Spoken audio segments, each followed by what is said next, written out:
Olá, amigos, tudo bem? Bem-vindos novamente ao canal Filosofia. Nós estamos aqui trabalhando com as obras da Marilena Chauí, né, a obra da UFPR para o vestibular, que é a obra Cultura, né, e Democracia. E ela foi disponibilizada no edital pela própria UFPR. E o que eu fiz, né, foi pegar essa obra a partir desse link e eu só compilei ela de uma forma, editei de uma forma padrão, como eu fiz com as outras. Né? A maioria delas estão disponibilizadas lá também, então fiquem à vontade para escolher de onde querem pegar. E eu coloquei aqui porque sempre acontece de ter uma obra ou outra difícil de encontrar, então eu torno tudo isso padrão e acabo criando o material completo.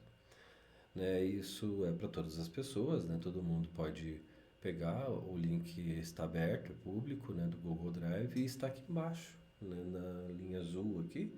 Só clicar ali você pode pegar, né? É o mesmo que está nas outras. Então não é cada vídeo aula tem um texto diferente, não, é tudo mesmo. Né? Já vai em tudo inteiro, já no primeiro, pegou uma vez, não precisa mais, né? São apenas 5 textos, né? Um do Hobbes, que é o mais difícil de achar a edição correta, é esse da Marilena Chauí, Cultura e Democracia, Reconhecimento Sem Ética, da Nancy Fraser, né? Ideias para Adiar o Fim do Mundo, do Ailton Krenak, e Pense na Lagosta, né? De David Foster Wallace. Né? Todos esses vocês conseguem aqui, né? Para quem já quiser se adiantar para as aulas que ainda eu não postei, né? Que são as da Nancy Fraser, o Ailton Krenak e o David Wallace. As obras já estão disponíveis na primeira aula, que é a aula que eu apresento o autor. Né? Agora nós estamos trabalhando justamente com o texto, né? Nós estamos lendo o texto juntos. Na aula passada, no capítulo um, até foi uma aula enorme, imensa, né? Ela tem 2 horas, né? Justamente porque é o capítulo maior de todos, né? Todos os outros são menores. Então, o tempo é devido ao que está escrito no texto. Só que o que acontece é que cada palavra, cada termo, cada ideia apresentada, cada porquê, cada nome, eu explico aqui. Né? Você sai daqui como um leitor, né, dela, né? Você consegue se especializar ou ler de outra forma que é ouvindo. Né? Eu acho que é possível também até ouvir de forma como se fosse um podcast, algo assim. Deve haver alguma maneira, né, que as pessoas acabam usando, mas você fazendo as coisas tal e fica ouvindo a obra. Né? É o que eu faço aqui também, é uma maneira de ler. Eu recomendo que vocês leiam a obra por seus próprios olhos também. Porque quando vocês estiverem na prova, vocês já podem até lembrar da minha voz. Mas o que acontece é que a minha voz não vai estar naquele papel branco escrito em preto. Né? O que vai estar lá é um trecho do texto que os seus olhos já viram. Né? Não é a primeira vez que os seus olhos estão lendo aquilo. Pelo menos uma vez, eu recomendo mais. Mas uma é necessária, é indispensável. Né? E isso que são textos relativamente pequenos. E aqui entra o meu trabalho, que é tornar esses textos pequenos de filosofia compreensíveis. Né? Veja só, se você for lidar com, né, e vai precisar lidar com as obras de sociologia, tem um dos textos que tem 400 e poucas páginas. Né? E não é um trecho, é o texto inteiro. Né? E você tem que ler, né? Acho que é o maior de todos os textos do ano. E tem aquelas 8 obras de literatura lá. Veja, as obras pequenas são só essas de filosofia e é garantido que cada questão é uma delas para a primeira fase. Para a segunda fase, nós já estamos nos aprofundando aqui, justamente pensando em você saber tudo, que é o que você vai ler. O que acontece na segunda fase é treinamento. Treinamento de escrita mesmo, ler mais de uma vez e tal, acompanhar aulas mais de uma vez, e eu os ajudarei com tudo que eu puder. Inclusive para os inscritos no canal, né, você já consegue ter acesso no que eu posto, né? E o que acontece é que eu tenho postado em média mais ou menos nas terças-feiras e sextas-feiras. Digamos que eu chegue num dia e poste tipo 4 de uma vez. Eu vou sempre colocar uma para estrear na terça e outra na sexta, terça e sexta. Isso vai levar 2 semanas. Né? Com as pessoas, para as pessoas inscritas, isso já vai estar disponível tudo de uma vez. No que ela subir, ela já consegue acessar. né? Então fiquem à vontade, né? Para quem quiser se inscrever em nosso canal, pode ser mais vantajoso, né? São muito bem-vindos, né, para se inscrever em nosso canal. Eu agradeço a todos os inscritos, a audiência, né, que vocês são a razão exatamente de eu estar fazendo esse trabalho aqui, né, de pegar e trabalhar com essas obras, trazer o texto aqui, disponibilizar a parte mais fundamental de todas, que é justamente é, as aulas em si, a leitura do texto, dar o texto a vocês, né, e as informações 100% corretas. Né? Faz muitos anos que eu trabalho com isso, já, eu não sei mais, muito mais que 10 anos, eu já estou perdendo as contas, mas é garantido que é mais que isso. Então eu posso dizer de muitos anos já de experiência, e sendo um acadêmico, né? Porque eu fiz os dois cursos, né, de bacharelado e licenciatura, mais o mestrado. E estou em processo de entrada no doutorado agora, tudo pela UFPR. Então eu posso dizer que lá é minha segunda casa, né? Não tem um lugar na vida que eu estudei mais tempo do que dentro da UFPR. Né? Que eu tenho orgulho de falar isso, porque é muito boa. E que é o doutorado que eu vou fazer agora, e o próximo passo é o PhD, e eu não pretendo parar não, né? Se eu vou fazer 2, 3, 4, 10 PhD, vão indo aí fazendo sem parar. Né? Que eu gosto muito desse negócio de filosofia aqui, tem muito interesse em muitas áreas. Mas eu não vou deixar de ajudar o povo não. Né? Logo depois disso a gente vai entrar também no Enem, né? Vamos trabalhar com todos os temas, né? Desde 2.600 anos antes de Cristo, né? Atrás, né? Desde 6 séculos antes de Cristo, 2.600 anos atrás, né? Para até hoje. Então, amigos, né? Para quem quiser se inscrever no nosso canal, né? Tem a vantagem de poder ver o vídeo mais rápido, né? Algumas pessoas são bem velozes na leitura e tem o tempo como uma uma, um fator chave para o seu sucesso, pensando nos outros trabalhos que tem com tantas disciplinas que são cobradas em vestibulares. Fiquem à vontade, pode acabar ajudando muito vocês. E dentro disso, eu gostaria de dizer para vocês que vocês se inscrevendo, vocês, né, podem dar o seu like, né, ou não. Vocês podem escrever suas mensagens, que vocês acharem dúvidas. Esse é o principal. Né? É muito legal ouvir as mensagens, ler elas, e eu agradeço muito, né, as mensagens, né, de vocês que leem, as pessoas que participam lá mais ativamente. Aí eu vou passar a citar os nomes dessas pessoas aqui nas aulas. Né? E isso que as aulas assim, elas são assim, não tem um fim para elas, elas são infinitas. Né? Então, sabe Deus quando que isso vai chegar, né? 1.000 aulas, não sei, 1.500 aulas, eu não sei, né? Talvez todos os temas que eu puder trazer da filosofia para cá, eu vou trazer. E o que acontece então é que vocês podem perguntar. Às vezes uma palavra, um jeito de dizer, o jeito que uma frase está colocada, às vezes uma coisa que eu disse aqui eu não entendi direito. Você não pode me explicar ali melhor?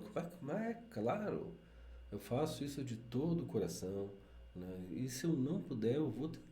E se não der, eu vou te dizer a verdade, né? O que que não deu e por quê, né? Eu vou falar a verdade para você. E vou tentar caçar essa forma de ajudar você aí. Bom, mas agora nós vamos lidar então com o capítulo 2, são 5 capítulos, né? Mais o resumo, então são 6 aulas. O resumo um que é enorme, já foi, o resumo é pequeno, que é agora a aula número 2, né, da Marilena Chauí, Cultura e Democracia. Eu sou o professor Johnny. Estamos dando início então à nossa aula sobre a Marilena Chauí, que é a nossa terceira, é a quarta aula sobre ela, na verdade. Né? Mas do texto é a terceira aula, que é o capítulo 2.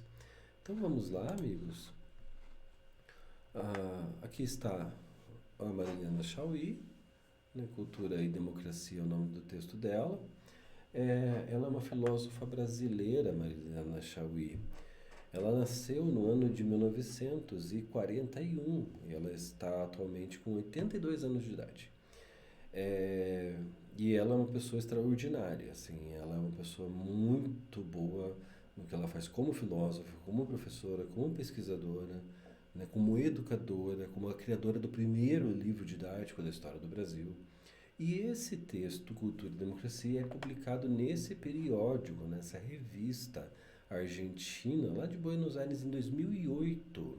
Né? A revista, por acaso, é a número 1, né? Do ano 1 da revista, né, da editora Claxo, que é Crítica e Emancipación, Revista Latino-Americana de Ciências Sociais, né, que é o que eu estou dando para vocês aqui, que vocês podem pegar.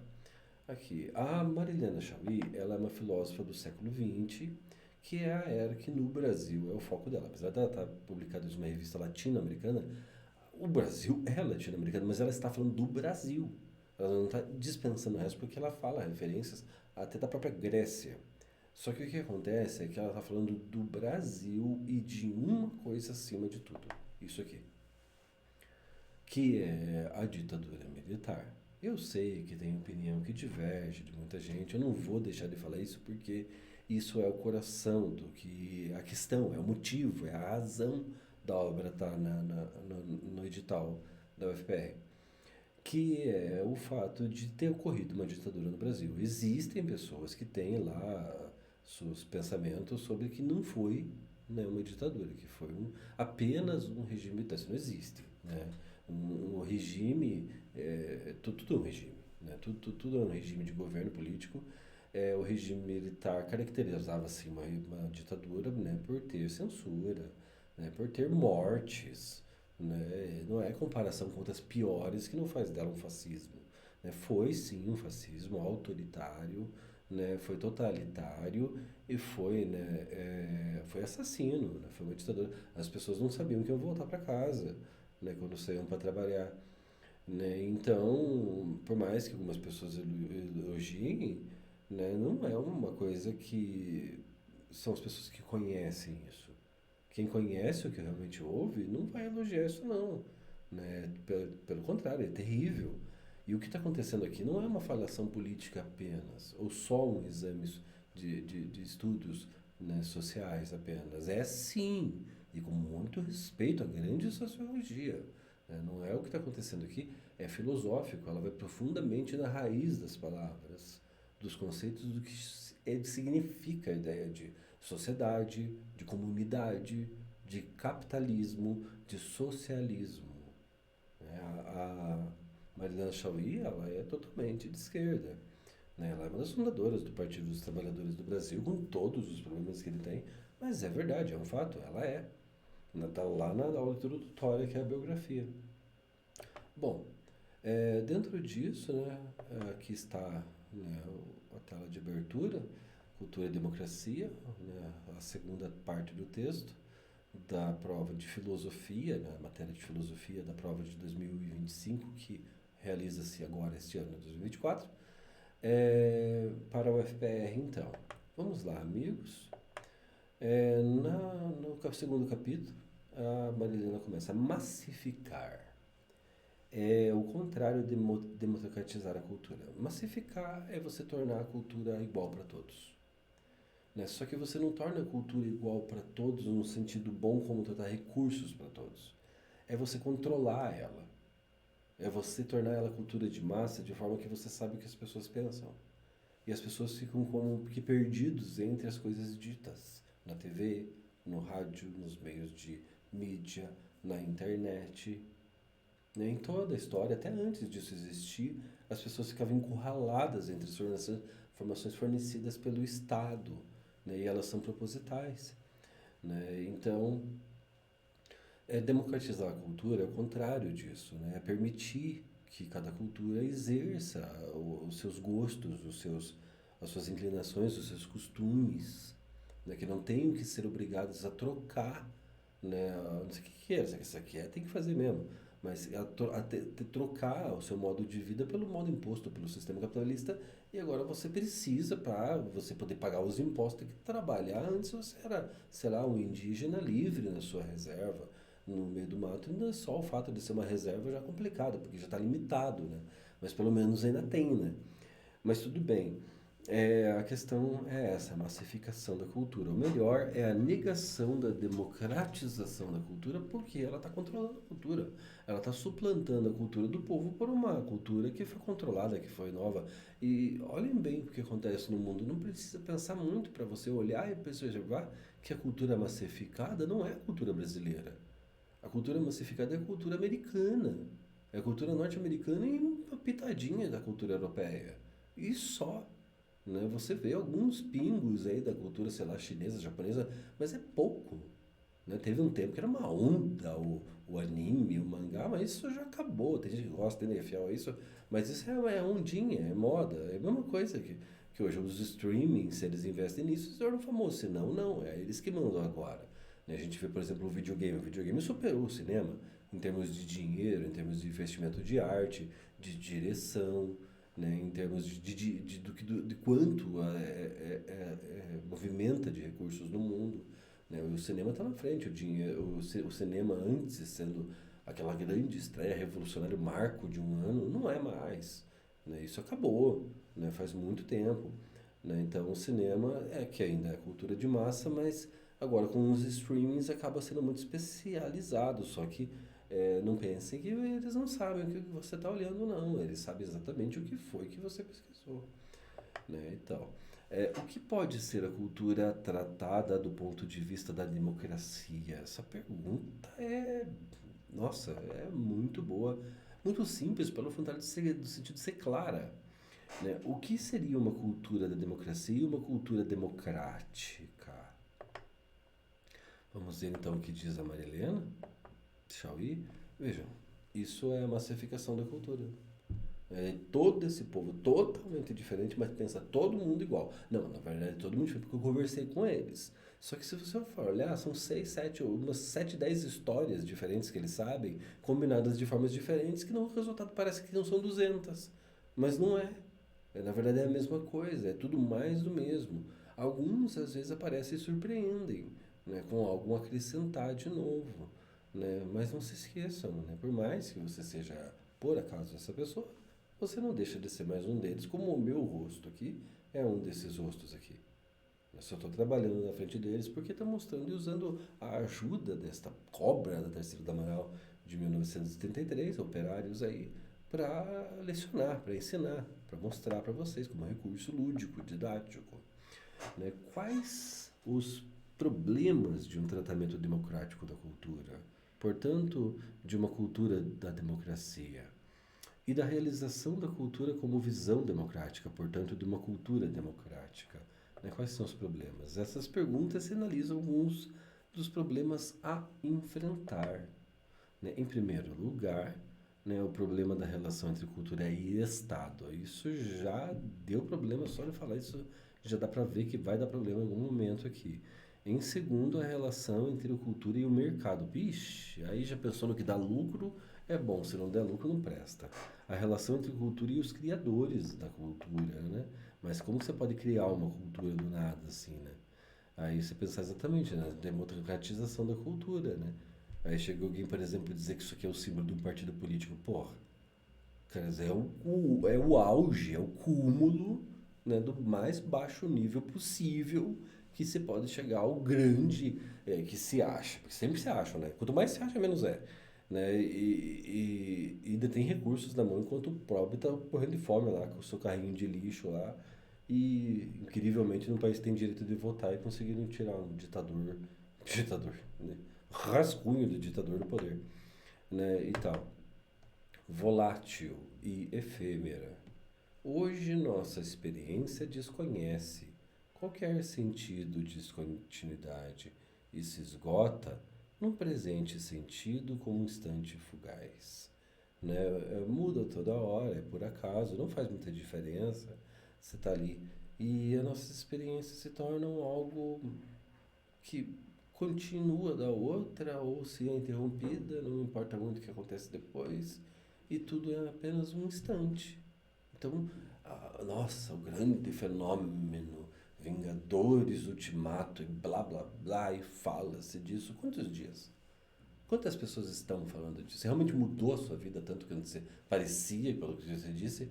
Por que você nem fala mais disso? Né? E tá aí aquela pessoa que viu aquele filme faz 20 anos atrás, faz 15 anos, e ninguém gosta dele, mas a pessoa continua fiel a ele. Mesmo ele sendo criticado, ou até sendo ruim, não importa, eu gosto dele. É diferente. E por que tem que ser americano? Por que não pode ser, sei lá, holandês? Por que não pode ser tailandês? Por que não pode ser chinês? Japonês?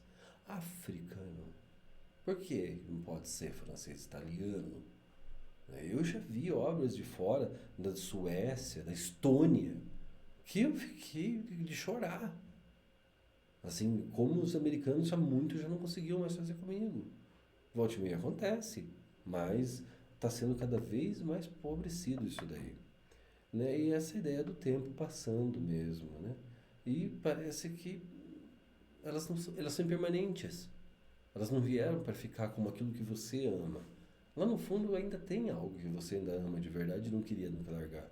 Mas há muito tempo deixara para trás. Ou escuta, vê as escondidas. Eu não, eu sempre assumi o que eu gostava. Não interessava o que diziam. Às vezes eu ficava totalmente isolado vendo aquilo, e às vezes fazia questão de ficar isolado para prestar bem atenção, para não ser interrompido. Eu não estava me desfazendo de ninguém, mas é porque eu amava aquilo. Isso não eram nortes, estrelas na minha vida, da navegação do mar da minha existência. Né? E isso eu penso que é autenticidade. Né? Quando a pessoa se depara com algo que foi dado a ela mesmo, na cultura massificada. Se examinarmos o modo como tradicionalmente o Estado opera no Brasil, podemos dizer que, no tratamento da cultura, sua tendência foi antidemocrática. Não por ser o Estado ocupado por este ou aquele grupo dirigente, mas pelo modo mesmo como o Estado visou a cultura. Tradicionalmente, sempre procurou capturar toda a criação social da cultura sob o pretexto de ampliar o campo cultural público, transformando a criação social em uma cultura oficial, para fazê-la operar como doutrina e irradiá-la para toda a sociedade. E aí você controla, né, metaforicamente, simbolicamente, o Brasil de dentro para fora, já que a cultura é uma coisa subjetiva, uma coisa que está dentro de nós, né? E você acaba controlando o país inteiro como se fosse um anzol na boca do peixe, só que está na boca do coração, da alma, da mente do homem. Terrível.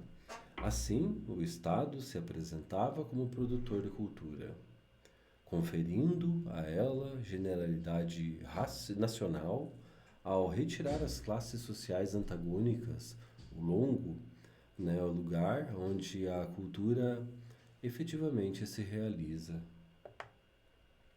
Há ainda uma outra modalidade de ação estatal que data dos anos 1990, em que o Estado propõe o tratamento moderno da cultura e considera arcaico apresentar-se como um portador oficial de cultura.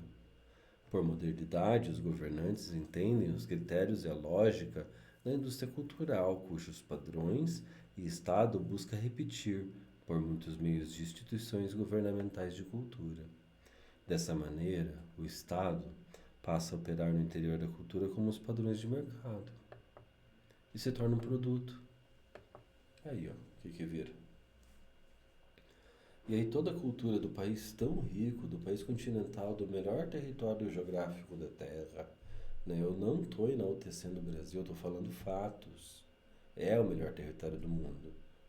É, se torna, então, com a sua cultura massificada, controlada, e de toda forma que puder, ela é regida pelo Estado e se torna um tipo de como se fosse aquelas máquinas que tiram leite da ubre da vaca, né, sugando o máximo possível que puder. Mesmo que para isso tem que enriquecer, né, o funkeiro carioca, que você tem todo o direito de ouvir. Mas se você gosta, nem ouve mesmo. A questão não é essa. A questão é que usam isso e não é que querem promover a cultura do hip hop, que é um grito de guerra, né, autêntico dos negros norte-americanos. Isso se espalha pelo mundo, ainda bem, né, é uma forma de lutar. É, se no primeiro caso oferecia-se como produtor e irradiador de uma cultura oficial, no segundo oferece-se como um balcão para atendimento de demandas e adota padrões de consumo e do mass media é particularmente o padrão de consagração do consagrado, né? A mídia de massa. É isso que tem na TV, é a TV, o cinema, é a internet. Né? Você pode ver que na internet o comum é mais popular, o comum é maior, ele aparece mais. Depois não pode esquecer e tal, porque esse aqui não gosto, mas ele é importante. É a mesma coisa, isso é cultura de massa. Todavia, sabemos que é impossível uma relação dos órgãos estatais com a cultura. Para compreendermos por que o Estado não pode ser produtor de cultura, precisamos retomar a concepção filosófica e antropológica abrangente à cultura como atividade social que institui um campo de símbolos e signos de valores e comportamentos e práticas, acrescentando, porém, que há campos culturais diferenciados no interior da sociedade, em decorrência da divisão social das classes e da pluralidade de grupos e de movimentos sociais. Né? Tudo isso muitas vezes acaba saindo fora daquilo que nós chamamos de cultura, porque a cultura parece aberta e livre, e não aquela coisa controlada pelo Estado que sabe exatamente o que foi que você andou vendo por aí. E é mais ou menos isso que é. Que com toda essa informação, mas veja só, eu gosto desse, daquele e daquele, disso ninguém mais gosta. Só eu. Você que pensa. Tem mais um monte que nem você por aí. Porque quando sai um seriado novo, X, que às vezes nem é tão bom, todo mundo fala, meu Deus do céu. Não vai ver, tipo, tá, pode até ser fantástico, mas será? Será que é tanto assim? E por que tantos têm que gostar do tão igual? E hoje, com a variação tão grande, parece que é difícil encontrar quem se acerte tão fácil. Porém, por outro lado, tem coisas que é muito fácil encontrar, que se acertem muito facilmente. Às vezes nem divergência de opiniões sobre aquilo tem, é até a opinião formada daquilo que foi programado para você pensar. Quanto à perspectiva estatal da adoção da lógica da indústria cultural e do mercado cultural, podemos recusá-la tomando agora a cultura num sentido menos abrangente, isto é, como um específico de criação, criação da imaginação, da sensibilidade e da inteligência, que se exprime em obras de arte e obras de pensamento, quando buscam ultrapassar criticamente o que é estabelecido. Esse campo natural, cultural, específico não pode ser definido pelo prisma do mercado, não só porque se opera como um consumo, a moda, a consagração do consagrado, mas também porque reduz essa forma da cultura à condição do entretenimento e do pensamento, avesso ao significado criador e crítico das obras culturais, que muitas vezes é isso que elas acabam fazendo, né? E você vê isso até no Renascimento, Leonardo da Vinci, Michelangelo, a gente vê isso muito claramente, né? Então, né, isso é isso que não pode acontecer. Se pegar em resumo, em síntese, o que a Mariana Chaui está dizendo desde o início do texto é isso aqui. Sabe o que é isso aqui? Isso é a escola. Isso é a escola. Na perspectiva de um gênio que é um dos mestres, para mim, um dos grandes críticos da sociedade, um dos maiores visionários desse mundo, nessa história contemporânea que viveu e vive agora entre nós, hoje já é idoso, mas que fez uma obra que se tornou até o maior show da história do planeta, que é o show do Pink Floyd The Wall, em 1991, do qual o filme foi feito a partir deste filme, que é Pink Floyd The Wall by Roger Waters, que era o baixista e líder principal compositor, o criador de praticamente toda a obra, né, que aparece na obra The Wall, que significa um tijolo no muro, né, do qual você é apenas um tijolo no muro. Cada criança dessa é diferente, mas tirando uma, qualquer outra no lugar que você coloca, parece substituí-la. Tudo em linhas de produção, exatamente a microfísica do poder Foucaultiana. É exatamente o que está acontecendo aqui. É a massificação. É pessoas passando pela linha de produção que parece que está infinita, ó, parece que nunca vai acabar. E nunca para de entrar alunos nas escolas. Não está dizendo que não é para ir para a escola, mas está dizendo que a escola está fazendo isso. E isso é que não pode fazer. E se a escola não faz, porque daí tem os direitos humanos, os direitos dos alunos, mas quem é que faz isso? A mídia em casa, que ele pensa que é livre, mas ele está sendo controlado. Ah, então eu vou controlar o meu filho. Não adianta, porque você está sendo controlado pelo jornal que você assiste e você acredita naquilo. Quantas decisões na vida você tomou, deixou de tomar, mudou de ideia por causa do que disseram na mídia? Você tem discernimento e você tem como filtrar isso? Ou você busca ajuda? Eu mesmo busco ajuda quando eu acho que eu não consigo dar conta, para me ajudar a entender uma coisa que eu, sendo filósofo, estudante há tantos anos, desde criança sempre fui intelectual, totalmente louco e fora da casinha, mas né, pensar fora da caixa. Eles estão querendo que você pense totalmente dentro da caixa. Né? Eu sempre pensei fora da caixa. Né? Para mim olhar para dentro da caixa e falar assim, cara, isso é fácil entender, cara. Botaram um monte de rato dentro desse aquário aí e estão fazendo isso com o povo. Né? Eu trabalho em sala de aula, eu sei como é que é. Né? Tem regras que tem que seguir, mas eu explico a regra por causa disso, galera. Não quer dizer que eu aprove, mas para trabalhar em tal instituição eu preciso segui-las. Né? Mas é com vocês. Você acaba entrando num certo consenso com as pessoas. Não no que a cultura não tenha um lado lúdico, né, de lazer, que é essencial e constitutivo, mas uma coisa é perceber o lúdico e o lazer no interior da cultura. Outra é institucionalizá-la para que se reduza isso supérflua, né? Uma sobremesa, né? Um luxo num país onde os direitos básicos não estão sendo atendidos, né? Mas pode ter, né, os seus Marvel, os seus DC, os seus Disney, os seus Star Wars, né? E a cultura de massa tem que ter também, né?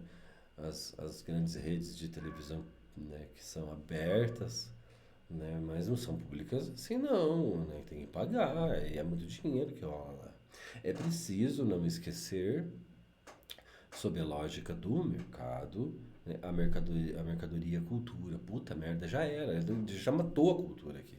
É a mesma coisa que dizer que a filosofia é uma resposta. Pronto. Ou que tem que seguir essa linha. Mas já era, destruiu tudo. Mas já era. Me mostre um que é minimamente filósofo que fez isso. Cara, é 0%, é abaixo de zero. Isso não é filosofia. Né? Eu me recuso a participar de um grupo desses. Torna-se algo perfeitamente mensurável. Né? É claro, mas é para ser mensurável, é para medir, é para ser por CFG é medir lá, porque é controlável.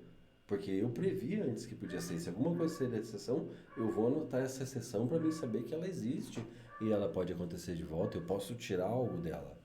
A medida é dada pelo número de espectadores, de vendas, isto é, o valor cultural decorre da capacidade de agradar.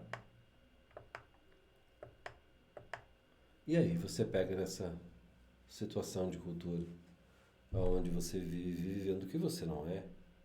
Só que você tira uma máscara e encontra outra máscara, e tira outra máscara e encontra outra máscara. Tantas que eu nem sei contar quantas que tem aqui.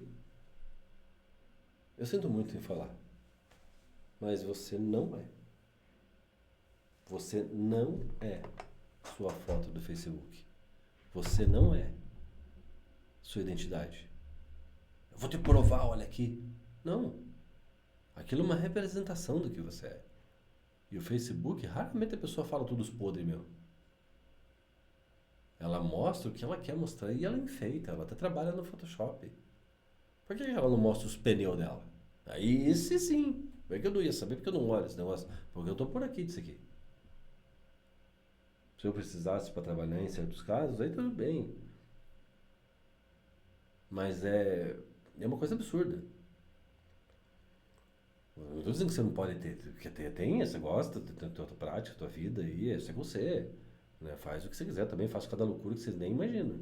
Né? Mas veja só, se você tiver isso, você não é aquela foto lá. Você é aquilo que você está no escuro, olhando no espelho, mal se vendo, você está sozinho. E pense bem, no meio de uma festa, no fundo você ainda está sozinho. Assim como no momento da morte. Lá dentro, você sempre está sozinho. Tá aí um motivo que agradou tanto a ideia de Deus, né? Afinal, Deus está sempre dentro da gente, nunca estamos sozinhos. Né? Prova, quero ver. Né? Não estou dizendo que não é. Só estou dizendo que é uma grande esperança. É muito boa, tomara que seja assim. Essa mensuração tem ainda um outro sentido, indica que a cultura é tomada em seu ponto final, no momento em que as obras são expostas como espetáculo, deixando na sombra o essencial, que é o que mais precisava. Isto é, o processo de criação daquela obra, que a gente vê nas grandes obras. Quer um exemplo? Pink Floyd. Você consegue entender por quê? Sabe do que ele está falando em muitas das obras dele, como no The Wall? Da morte do pai, que ele não conheceu, que morreu na Segunda Guerra Mundial. O filme é todo metafórico, poético, é quase mitológico, mas o que acontece lá é uma história dele, do qual o personagem até lá não existe. O personagem é o nome da banda, é o Pink Floyd, que é um ator, que era o membro, né, que era o cantor de uma banda inglesa chamada Boomtown Rats. Se você vê aquilo, você fica pasmo. Eu lembro que, cara, eles tocavam fogo no colégio, jogava até o diretor ia parar na fogueira, e eu assistia todo santo dia, desde o final do meu ensino fundamental 2. Mas chegou uma hora que, nossa senhora, eu era um dos mais loucos de todos. O pior é que eu vivia aquilo, eu era daquele jeito, até hoje eu vivo aquilo. Mas você nunca se fudeu, você assistiu a minha vida inteira, mas continua, né? Burro, sou burro.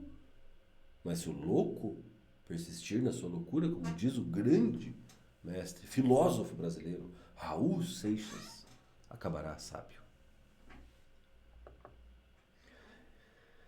Entendê-la como trabalho. Cultura no trabalho, amigos. Tratá-la como trabalho da inteligência, da sensibilidade, da reflexão, da experiência, do debate, do trabalho interior do tempo, é pensá-la como instituição social, portanto determinada pelas condições materiais e históricas de sua realização. Então ela não é livre. Está condicionada às condições da época. A obra de arte transcende isso. E ela pode ser feita numa rocha. Ela pode ser feita no papel. Pode ser feita no piche do muro. Isso não é nem arte, isso é vandalismo. Quem é você para dizer o que é vandalismo?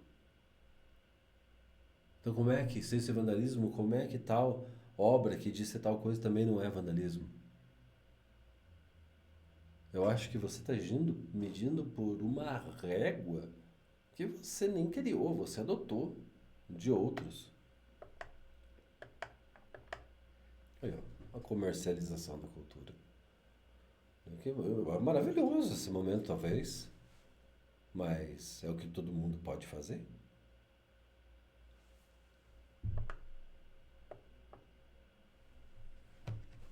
Comida jogada no lixo, enquanto pessoas estão passando fome.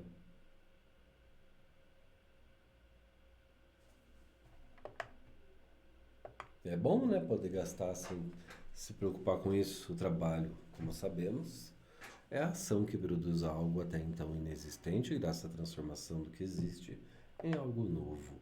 O trabalho livre ultrapassa e modifica o existente. Como trabalho, a cultura opera mudanças em nossas experiências imediatas. Abre o tempo com o novo, faz emergir o que ainda não foi feito, pensado e dito. Captar a cultura como trabalho significa, enfim, compreender que o resultado cultural, a obra, se oferece aos outros sujeitos sociais e se expõe a elas, como algo a ser recebido por eles para fazer parte de sua inteligência, sensibilidade e imaginação e ser trabalhada pelos receptores também. Além de ser trabalhada por uma pessoa que trabalhou para fazer aquilo, o processo de criação, também cabe a maneira como chegou até você e você lidou com aquilo. E se te impactou mesmo, ela vai te impactar daqui 3 anos, 5 anos, 10 anos e a vida toda. Possivelmente eu não posso garantir porque eu não vivi a vida toda ainda. A ser trabalhada pelos receptores, seja por como interpretam, seja como suscita a criação de outras.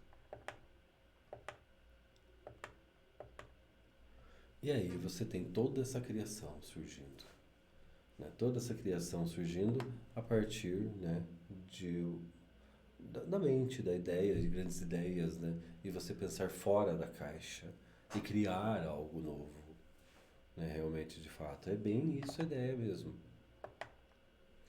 A exposição nas obras culturais, eles é essencial, existem para serem dados acessibilidade, percepção, inteligência, reflexão, imaginação dos outros. É isso porque o mercado cultural explora essa dimensão das obras de arte.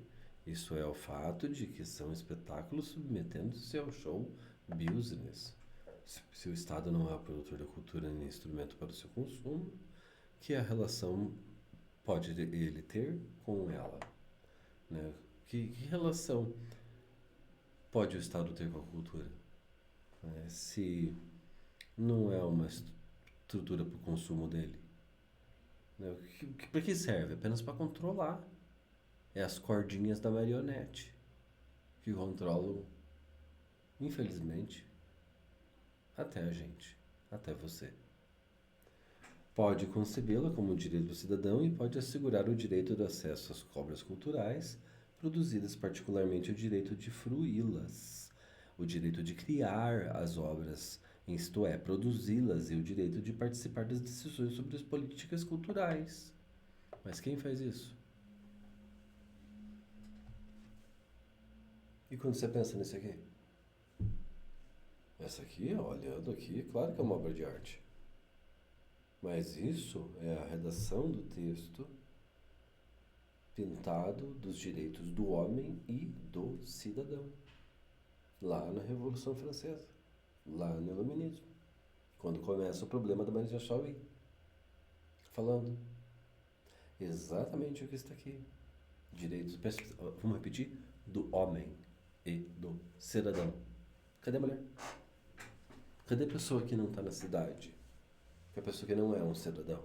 Ou a pessoa que está lá no meio do mato, isolado, o eremita também é um cidadão? Ele existe, em algum lugar ele está, ele só não é visto porque ele é eremita, ele não quer ser visto. Isso existe.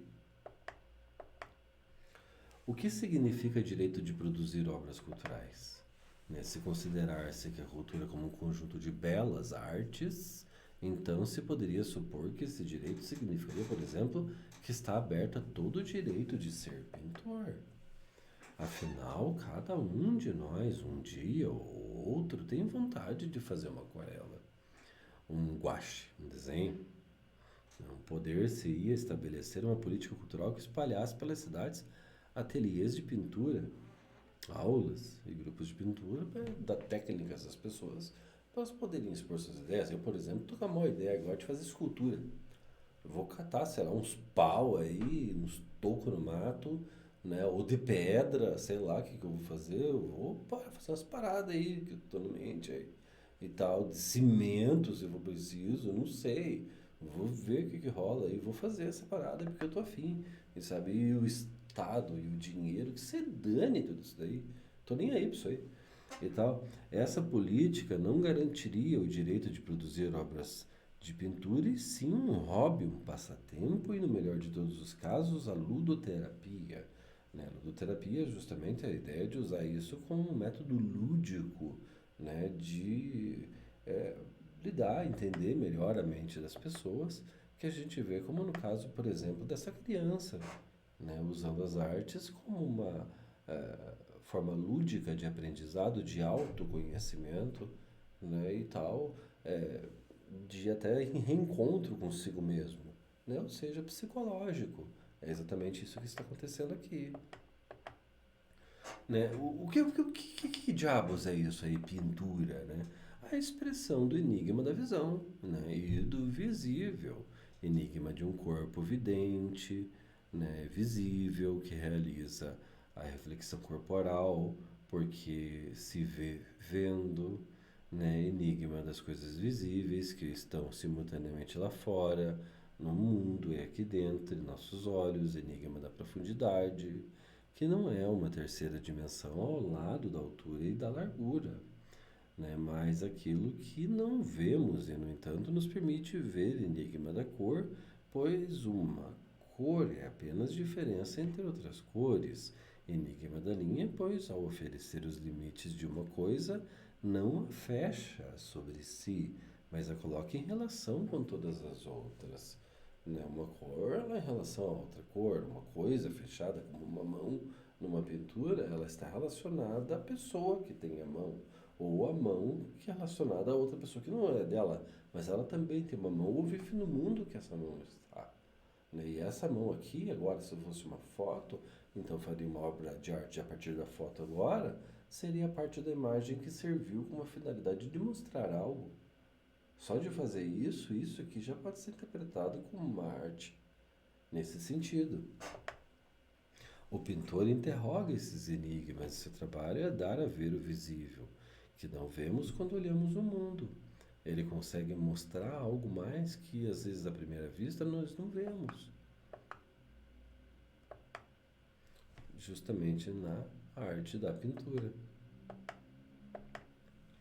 Se, portanto, nem todos os pintores, mas praticamente todos amam obras de pintura, não seria melhor que essas pessoas tivessem o direito de ver as obras dos artistas, fruí-las, serem levadas até elas, essas obras e os artistas também? Não caberia ao Estado, né, garantir o direito aos cidadãos a ter acesso à pintura, aos pintores garantir o direito de criá-las, né, aos não pintores o direito de fruí-las, né, de curti-las, né, de apreciá-las, né? Ora, essas mesmas pessoas que não são pintoras, nem escultoras, nem dançarinas, também são produtoras de cultura no sentido antropológico da palavra, por exemplo, sujeitos, agentes, autores da sua própria memória. Né? Ao criar isso, você está vivendo a vida e isso é automático. Você também está produzindo cultura e a memória é cultura. Por que não oferecer condições para que possam criar formas de registro e preservação de sua memória? Quem? Você, ele, o desconhecido da esquina, aquela senhora que mora lá, todo mundo, as crianças, da qual são sujeitos todos nós. E aí você pensa numa mente com toda essa cultura que parece uma cidade inteira formada na nossa mente, desde que ela não seja controlada. Não precisa ser controlada. Disciplina é diferente de controle. E a disciplina vale quando ela vem de você, não de fora. A disciplina de um quartel é criar alguém para morrer como bucha de canhão. Isso daí não é disciplina. Disciplina é aquilo que você ama, é o que você realmente quer fazer. E muitas vezes confundem o amor com o apego ou a falta dele, justamente cegar qualquer coisa. Por isso que é tão fanático por tal coisa. É a mesma doença. Por que não oferecer condições teóricas e técnicas para que, conhecendo as várias modalidades que suportam, né, suportes da memória, documentos, escritos, fotografias, filmes, objetos, etc., possam preservar na própria criação uma memória social? Não se trata, portanto, de excluir as pessoas do processo de produção cultural, e sim de, alargando o conceito de cultura para além do campo restrito das belas artes, garantir a elas que, naquilo em que são sujeitos da sua obra, têm o direito de produzi-las da melhor forma possível. Finalmente, o direito à participação das decisões da política cultural é o direito dos cidadãos de intervir na definição das diretrizes culturais e dos orçamentos públicos a fim de garantir tanto o acesso quanto a produção de cultura pelos cidadãos. Olha aí, oh, Karl Marx. Karl Marx, esse aí é o cara que vai argumentar sobre tudo isso, né? A, a, a Liberdade Guiando o Povo, a grande obra que norteia essa ideia dessa grande revolução, é o marco, né? É o símbolo da Revolução Francesa, né? Que foi o ápice do iluminismo quando se deu na prática. Trata-se também de uma política cultural definida pelas ideias de cidadania cultural, em que a cultura não se reduz ao supérfluo. Entretenimentos, padrões do mercado, oficialidade doutrinária, que é a ideologia. Qualquer coisa que te coloque num padrão de pensamento e te faz formar assim, o professor ou formador de opinião. Já era. Isso não é ensino. Isso não é cultura. Isso não é conhecimento. Isso é doutrinação. As pessoas devem ser livres. Elas devem ser livres, devem ser libertadas. Existe uma regra, uma disciplina, uma parede, um tempo que controla? Tá, mas não dá para ser menos mal. Mas se realiza com o direito de todos os cidadãos, direitos de partir, o qual a divisão social das classes ou a luta de classes possam manifestar e ser trabalhada, porque no exercício do direito à cultura, os cidadãos, como sujeitos sociais e políticos, se diferenciam, entram em conflito, comunicam e trocam suas experiências, recusam formas de cultura, criam outras, movem todo o processo cultural.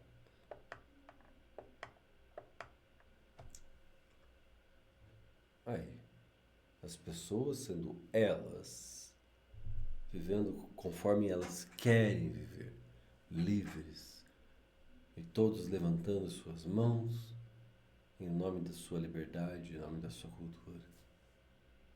Isso aqui, por exemplo, ó, aqui a pessoa tatuada era extremamente mal vista anos atrás. Hoje, você encontra pessoas assim trabalhando dentro de um banco. E hoje, isso é visto como uma forma muito lucrativa. Então não é mais o marginal. Agora é permitido. Até quando? Por quanto? Amigos, isso é a cultura democrática, na democracia. Nunca se esqueçam, ó, de que nós estamos falando do povo, do nosso povo, que na obra Operários do Tarsila da Moral, de 1933, e da grande idealizadora deste texto, grande escritora, Maria Helena Chauí. Nunca se esqueçam, amigos, da origem de tudo isso é a dúvida. E que eu possa ajudá-los, vocês, em mais esse trecho, esse pedaço, capítulo 2, aqui do texto da Maria Helena Chauí. Por enquanto, então, eu vos deixo e até a nossa próxima aula. Tchau, amigos. Fiquem bem.